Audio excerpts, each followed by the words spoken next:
भगवान विष्णु ने कहा था, जब जब इस पृथ्वी पर धर्म की हानि होगी और अधर्म अपने शिखर पर पहुंच जाएगा, तब तब मैं स्वयं इस धरती पर अवतार लूंगा। भगवान विष्णु ने मत्स्य, कूर्म, वराह, नरसिंह, वामन, परशुराम, राम, कृष्ण और बुद्ध के रूप में अवतार लिया। भविष्य में कल्कि उनका 10वां अवतार होगा, जो न्याय और धर्म की स्थापना करेंगे। आगे विस्तार में हम आपको उनके सभी अवतार और उद्देश्यों को बताएंगे। प्रथम अवतार, मत्स्य अवतार। प्रलय का समय था। चारों ओर सिर्फ पानी ही पानी था। सब कुछ डूब चुका था। पर्वत, धरती, जीवन। तभी राजा मनु को एक छोटी मछली दिखाई दी। वो बोली, मुझे बचाओ, मैं तुम्हारा उद्धार करूंगी। मनु ने उसे पाला और देखते ही देखते वो विशाल हो गई। वो कोई साधारण मछली नहीं थी, वो स्वयं भगवान विष्णु थे। उन्होंने मनु की नाव को अपनी सींगों से बांधा और पूरे सृष्टि के बीजों को सुरक्षित पार ले गए। इसी तरह भगवान ने जीवन को फिर से जन्म दिया। यही था मत्स्य अवतार का चमत्कार। द्वितीय अवतार, कूर्म अवतार। समुद्र मंथन शुरू हुआ, लेकिन मंदराचल पर्वत बार बार समुद्र में डूबने लगा। देवता और असुर परेशान थे, अमृत कैसे निकलेगा। तभी भगवान विष्णु ने कूर्म यानी विशाल कछुए का रूप लिया। उन्होंने अपने मजबूत और अडिग पीठ पर पूरे पर्वत को उठा लिया। ऊपर देवता और असुर मंथन करते रहे और नीचे भगवान का कूर्म रूप स्थिर रहा, एक पल भी नहीं हिला। उनकी इस ताकत और धैर्य से समुद्र से अमृत निकला और ब्रह्मांड में संतुलन फिर से स्थापित हुआ। यही था भगवान विष्णु का कूर्म अवतार, स्थिरता, शक्ति और संरक्षण का प्रतीक। तीसरा अवतार, वराह अवतार। हिरण्याक्ष नाम का असुर पृथ्वी को समुद्र की गहराइयों में ले गया था। चारों ओर अंधकार और भय फैल गया। धरती कहीं दिखाई ही नहीं दे रही थी। तभी भगवान विष्णु ने वराह यानी एक विशाल दिव्य वराह, जंगली सुअर का रूप लिया।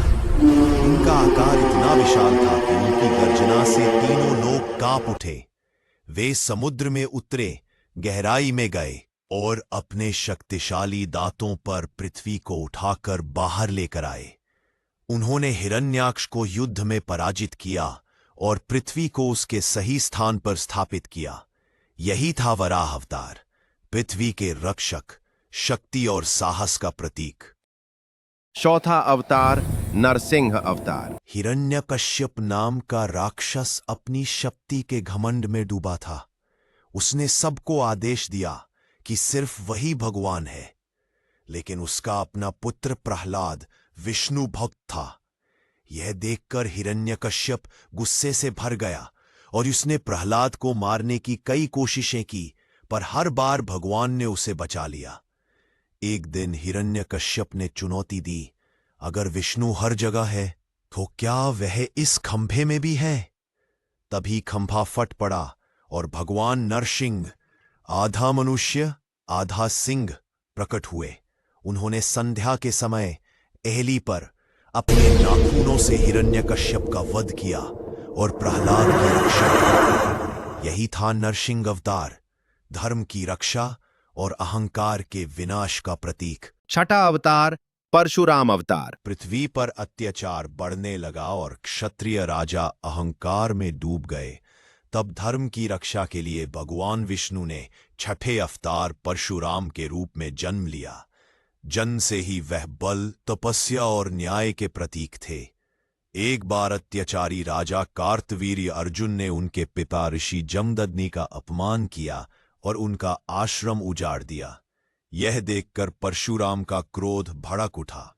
उन्होंने अपने दिव्य परशु कुठार से राजा और उसके अनुयायी सेना का विनाश किया। परशुराम ने प्रतिज्ञा की, जब जब अधर्म बढ़ेगा मैं धरती को अत्याचारियों से मुक्त करूंगा। इस तरह परशुराम अवतार ने धरती पर धर्म और न्याय की स्थापना की। सातवां अवतार, राम अवतार। अधर्म जब धरती पर बढ़ गया, रावण अत्याचार करने लगा, तब भगवान विष्णु ने अयोध्या में राम के रूप में जन्म लिया। राम बचपन से ही सत्य, धर्म और करुणा के प्रतीक बने। राजमहल छोड़कर उन्होंने 14 वर्षों का वनवास स्वीकार किया, पर हर कठिनाई में धर्म का पालन किया। सीता माता के अपहरण के बाद राम ने हनुमान और वानर सेना के साथ लंका पर चढ़ाई की। अंत में रावण का वध करके उन्होंने अच्छाई की बुराई पर विजय दिलाई और अयोध्या लौटकर भगवान राम ने सिखाया, सत्य पर चलो, कर्तव्य निभाओ और हर रिश्ते में मर्यादा रखो। 8वां अवतार कृष्ण अवतार। जैसे ही धरती पर अत्याचार बढ़ा, भगवान विष्णु ने कृष्ण रूप में अवतार लिया। मथुरा में कंस के आतंक से दुनिया कांप रही थी। तभी जन्मे थे बालकृष्ण, जिन्होंने बचपन में पूतना, कालिया नाग और अनेक असुरों का अंत किया। युवा होते ही उन्होंने अपनी दिव्य लीला से लोगों को धर्म का मार्ग दिखाया। अंत में कंस का वध कर न्याय स्थापित किया और महाभारत में अर्जुन का सारथी बनकर गीता का उपदेश दिया कि धर्म की रक्षा ही सच्चा कर्म है।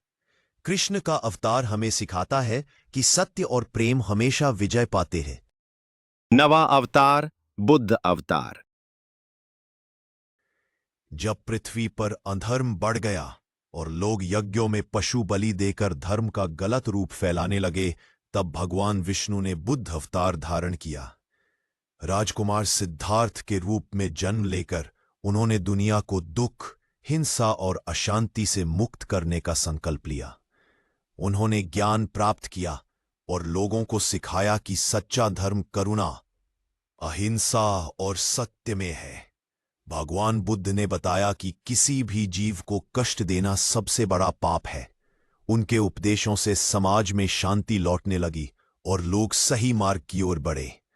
भगवान गौतम बुद्ध हमें सिखाते हैं, करुणा रखो, अहिंसा अपनाओ, सत्य पर चलो। और 10वां अवतार कल्कि अवतार। जब अधर्म अपनी चरम सीमा पर पहुंच जाएगा, सत्य और न्याय खत्म हो जाएंगे, तब भगवान विष्णु अपने 10वें अवतार कल्कि के रूप में प्रकट होंगे। वे एक तेजस्वी दिव्य योद्धा के रूप में जन्म लेंगे। सफेद घोड़े देवदत्त पर सवार होकर हाथ में चमकती हुई तलवार धारण करेंगे। उनका आगमन दुनिया से अंधकार, पाप और अत्याचार को मिटाने के लिए होगा। वे दुष्टों का विनाश करेंगे और सत्य, धर्म और शांति की स्थापना करेंगे।